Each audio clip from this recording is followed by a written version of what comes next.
Musim penghujan yang saat ini sudah mulai masuk.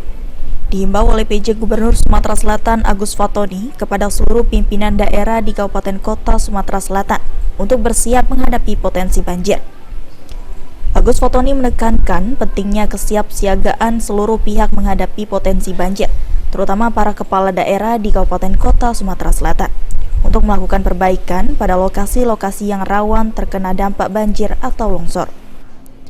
Tidak hanya mencakup perbaikan fisik, namun Agus juga menekankan kepada kepala daerah untuk aktif dalam kegiatan yang bertujuan untuk mengurangi resiko banjir di daerah masing-masing.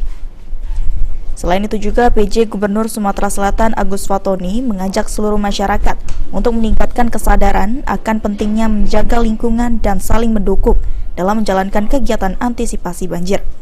Biasanya curah hujan cukup tinggi.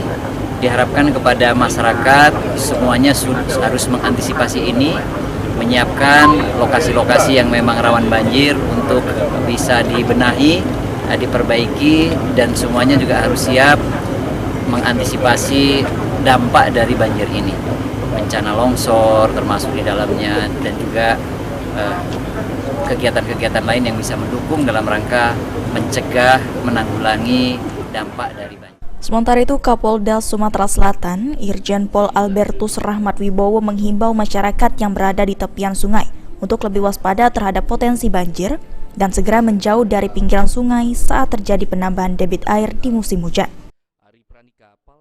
Ada bencana yang namanya hidrometeorologi. Kita harus siap, terutama untuk masyarakat yang tinggal di hilir, yang di tepi-tepi sungai.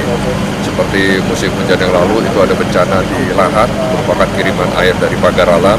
Saya juga mengimbau masyarakat di sana untuk waspada bila mana musim hujan, air meningkat, air tinggi debitnya bertambah, masyarakat harus waspada dan menjauhi bantaran sungai.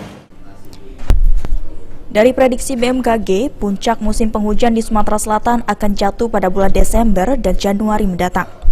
Dan ada beberapa daerah di Sumatera Selatan yang berpotensi cukup rawan dengan bencana di musim penghujan ini. Aji Delia, PAL TV.